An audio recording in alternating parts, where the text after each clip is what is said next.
Hey everybody, what is going on? Hexlex here. I got another Master Duel video for you, coming at you with an update to Tri-Brigade Spright. Before I show you some replays, I actually want to show you a one-card combo that I labbed out with Tri-Brigade Kit. As always, for the sake of example, pretend we didn't open any of these other extenders or starters in our hand. If you have Tri-Brigade Kit and then 4 hand traps, you can still do the following. Normal summon Tri-Brigade Kit and then link her off into Salamangreat Almirage. Now, after doing that, that'll trigger the effect of Tri-Brigade Kit. We can activate in order to send the new Tri-Brigade Springin's Kit from our deck directly to the graveyard. Now, Springin's Kit will activate in order to revive the regular kit that's already in there. Of course, now we can link into Sprint because we have a monster that's level, rank, or link 2, plus any other monster on the field. Alright, we're going to activate Sprin's effect here, which of course will let us dump the Nimble Angler, as always. Well, not always. You could dump Kit, but we're going to get access to Kit here in a moment.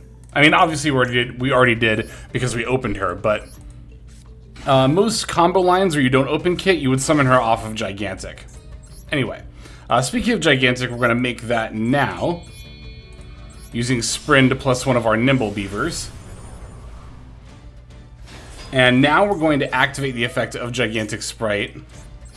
We can detach a material, and again, if we didn't already open Tri-Brigade Kit, you would get that off Gigantic, but because we did here, we can just grab the Spright Blue instead. Now, of course, Blue gets to activate. We're going to grab Jet, and then we can special summon the Jet, and now that'll let us grab the Spright Starter.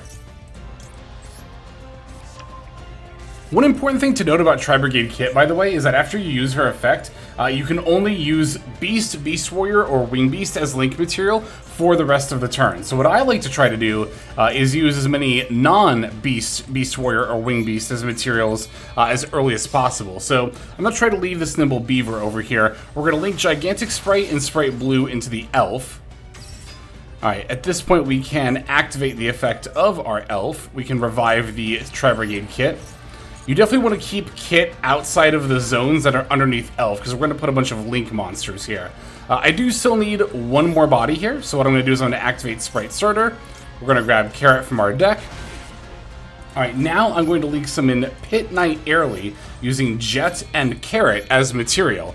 Again, once we activate Tri-Brigade Kit, we can only use Beast, Beast Warrior, and Wing Beast as link material, so we got to use those Spright monsters early.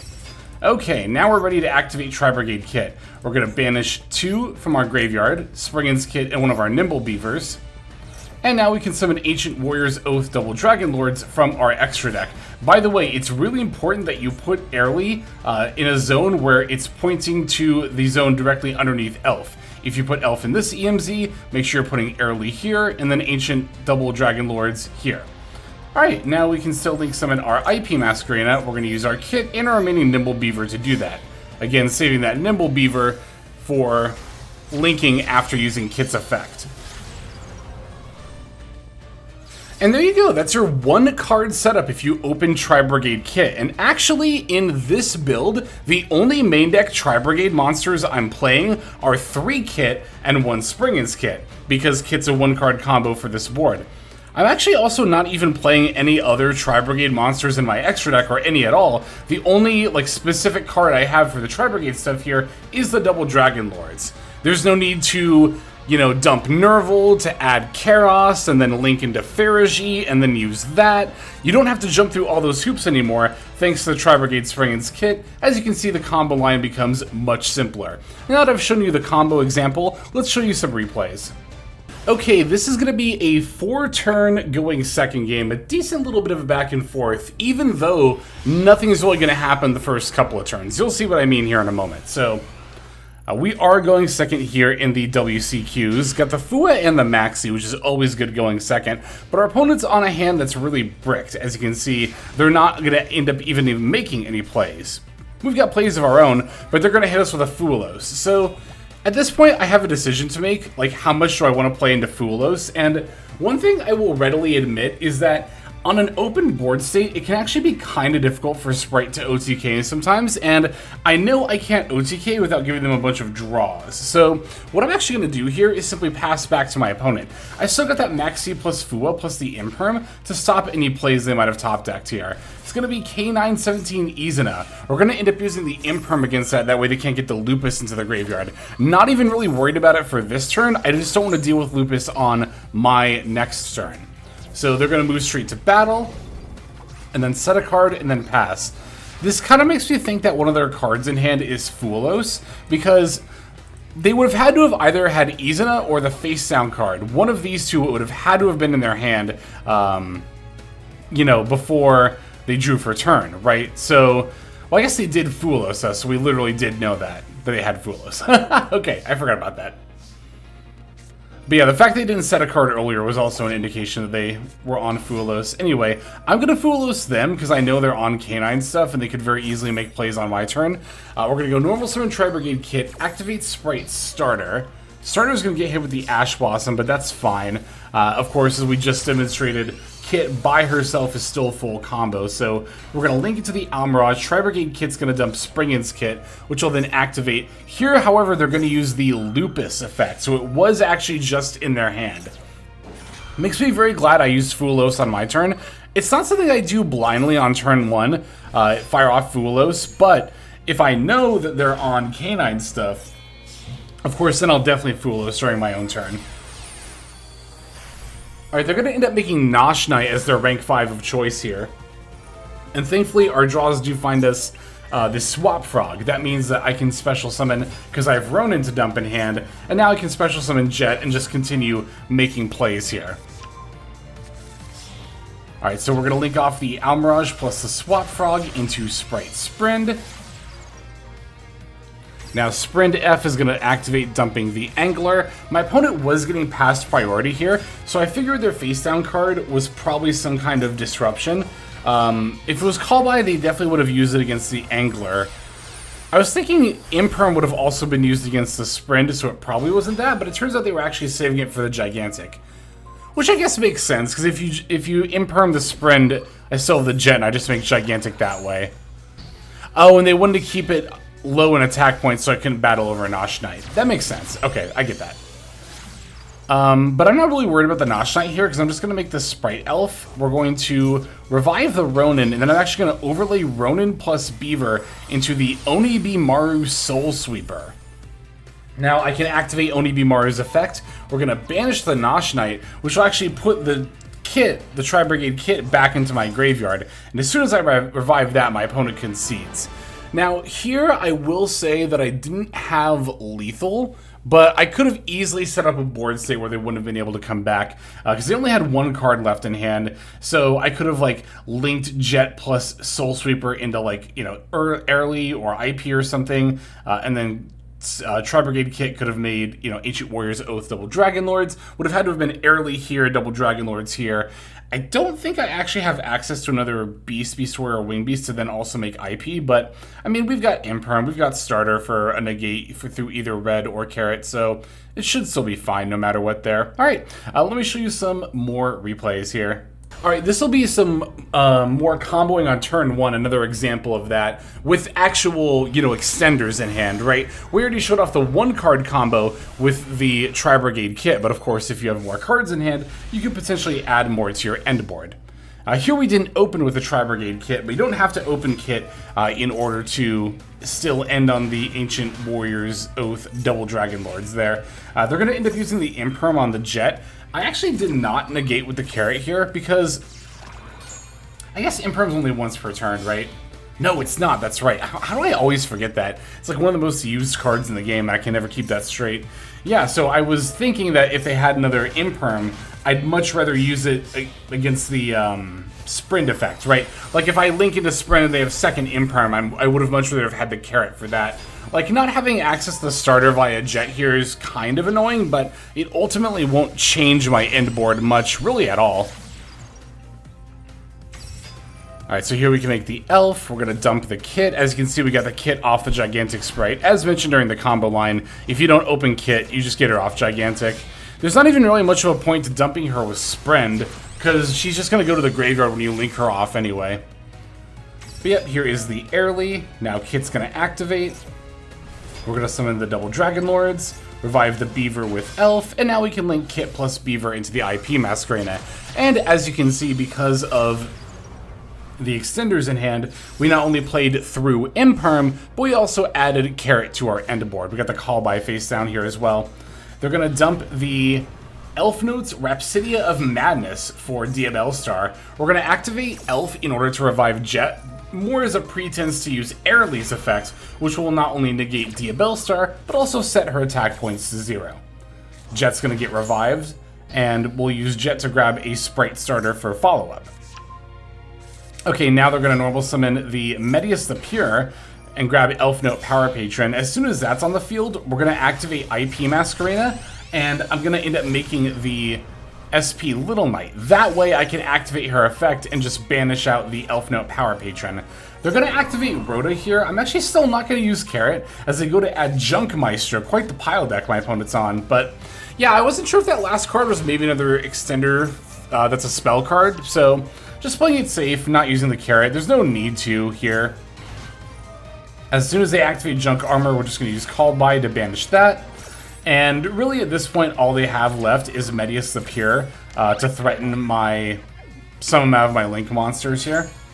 But even then, as soon as they go into battle phase, I can just use the double Dragon Lord, send the Fuwa, and bounce it. Now they can't battle over anything, and they're out of place to make. So, very good example of not only setting up the turn 1 board through a hand trap and with an extender, but also then actually stopping all of your opponent's plays. That Carrot was so extra. We didn't even need the effect. We had multiple opportunities on our turn and the opponent's to negate spell and trap cards, but it just wasn't necessary because our end board was more than capable of handling everything they threw at us. All right, I think I have one more game to show you. Yeah, one more. So let's take a look at that and then I'll show you the build. Okay, for this one here, we're going first again, but this time we are going to play out our follow-up turn, turn 3. And if you're a fan of Shadow Mosquito OTKs, or if you've never seen it before, this will be a good example.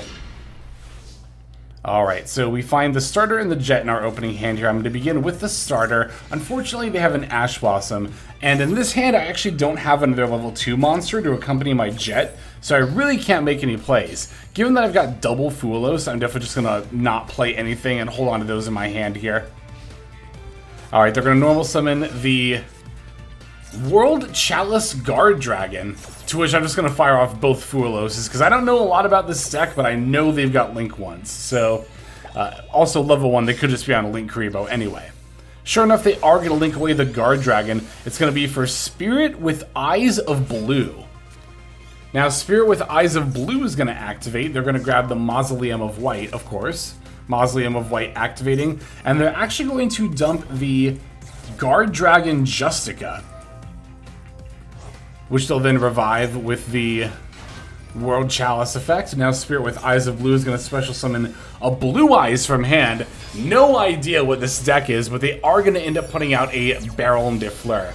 Worth noting that I could have stopped this interaction with the Ash Blossom, or at the very least I could have, Ash Blossomed the Spirit with Eyes of Blue or the Mausoleum of White. But at that point, I thought they were going to pivot into a Blue Eyes combo and maybe activate Wishes, or if they were going to go for Spheres, I was like, okay, I can just Ash Blossom the Spheres. Kind of like that last game where I didn't feel the need to use Carrot. I didn't really feel the need to Ash Blossom any of that. It did result in them having a Baron de Fleur, but nothing else, and I kind of figured there probably wasn't going to be much else that followed this. So one Omni Negate, that'll be stupid easy to play through. We're going to start by specialing Swap Frog and then Jet. Still got our normal summon in the kit, so even if our opponent uses Baron at any point here, we can just still make plays. And here the Spright Blue is going to find Spright Red, which will then get summoned. So now I don't care about the Baron effect at all, period. Even if they do activate it, we can just use Spright Red to negate. We're going to make Sprint dump Angler. Angler's going to activate, summoning out our Nimble Beavers. Now we're going to overlay into the Gigantic Spright. And we'll activate the Gigantic Spright effect. I think they are going to try to Baron here, but we're going to use the Spright Red effect and just send away the Jet to negate. Obviously can't send away the Gigantic Spright. It'd be nice to negate plus destroy, but then I wouldn't have a material to detach. Plus, I actually do kind of want the Baron on the field. As mentioned earlier, it can be a lot more difficult to OTK on an open board state than a game state like this, because when your opponent has a monster that has 2,700 or more attack points, all it takes is the Ninja Shadow Mosquito plus 3 more attacks on top of the Shadow Mosquito for you to OTK your opponent. So we're going to go Ronin plus Swat Frog into the Mosquito. Now, my life points are a little bit low. I am going to have to keep an eye on that as I battle here. Like, if I try to battle with Kit at this point, you know, I'm just going to lose life points way too quickly. So we're going to battle with Jet, deal 3k, take 1,700, go down to 2,200. Then Elf's going to battle, deal 3k, take 1,600, go down to 600. Now, the last attack doesn't matter because we deal the damage before the damage calc goes through. But we can still just battle with Gigantic anyway. You don't want to battle with Gigantic first in that scenario, because then Gigantic would destroy the Baron de Fleur, there'd be no counter, and then you wouldn't be able to deal the 3k damage per attack. So, yeah, Shadow Mosquito OTK. We all love those, right? Alright, there's that one, and those are all the games, so let's show you the build, and then we'll finish off. Okay, so here is Tri-Brigade Spright. Like I mentioned in the combo line section, this build actually requires very little main deck and extra deck commitment from the actual Tri-Brigade side of things. Again, I'm on a full playset of 3 Kit because, as I showed you, Kit is actually a 1-card starter. All you really need beside that is the Tri-Brigade Spright kit and the double Dragon Lords in the extra deck. You could play more Tri-Brigade stuff if you wanted to. Again, if you remember the old Tri-Brigade Spright combo line, what you would end up doing is like linking into the Farigite and then using Kit in order to dump the Nerval. And then Nerval would add Karos to hand, and then you would use Farigite to summon out Karos. And then start making plays that way. But not only is that so many more cards in the deck, the Farigite effect, much like the other Tri-Brigade effects, locks you into only being able to use Beast, Beast Warrior, or Wing Beast as link material. And that can really screw up your combo line sometimes, leaving you really only able to make a half board, either using the Tri-Brigade stuff or foregoing it entirely. With this, again, the only lock that we have into using those 3 types as link material is on the actual Kit effect. And that makes it a lot easier to plan for and then play around it. So I actually didn't really look up too much as far as like finding, you know, combo lines with the Springens kit. So there might be some more expansive things you can do using Springens kit and other Tri-Brigade support with Spright. But again, my kind of goal here, or not really goal, but what I ended up doing was just to kind of take the old end board that Tri-Brigade Spright used to make and achieve it by optimizing things. So yeah, like I said before, this is actually pretty similar to pure Spright in that regard. Tons of room in the extra deck. Zeus is very, very optional. Obviously, Typhon is optional. I would say Fancy Ball and Typhon are the most 2 optional cards here. But even Zeus, which you would think would be a staple, I actually don't really consider to be a staple. I really never make this card in Spright. In fact, you know what I almost played was a Fallen and the Virtuous package. Actually, I have that card bookmarked. Yeah, because of how much room we have in the extra deck. Almost played this, and then, as mentioned before, you could just cut like Typhon and Fancy Ball in order to play the Albion and Ecclesia. But honestly, the main reason I didn't end up playing Fallen and the Virtuous was more main deck space than anything else. I wanted to play a lot of hand traps in this build, with the 3 Imperms, 2 Purlia, 3 Fua, 2 Droll, 1 Maxi, and then Ash Blossoms. I believe that's 14, which is pretty solid. And yeah, I don't know, I like playing Imperm. I haven't played Imperm in a deck lately, so I wanted to try that out again. But you could definitely make an argument for like Fallen and the Virtuous over Imperm. Well, the other reason for including Imperm was playing Crossout Designator, another card I haven't played in quite some time, and was quite good here. Okay, I think that pretty much is everything I have to say about the build, so thank you as always for watching, super appreciate the support. But for now, that's going to do it, so let's move on to our outro, and that way we can thank our YouTube members and Patreon subscribers. Hey everybody, Hexlex here. Thank you so very much for watching all the way to the very end of the video, which by the way is one of the best ways to support the channel. Speaking of supporting the channel, take a look at the names on screen. These are folks who have been so generous as to either join as a YouTube member or subscribe over on patreon.com/Hexlex to support. There's also perks for doing so. If you would like to see YouTube videos early, as well as some exclusive videos that get uploaded to YouTube, but for one reason or another I decide not to publish, definitely go ahead and hit that join button to see content early, as well as some exclusive content. If you're looking for more exclusive content, over on patreon.com, I upload exclusive videos that are not posted on YouTube just about every single day. Whether you choose to subscribe over on Patreon, join as a YouTube member, or simply continue to watch, your support is greatly appreciated. Thank you so very much. But for now, this is Hexlex. I am signing out, and I hope that you have a fantastic day.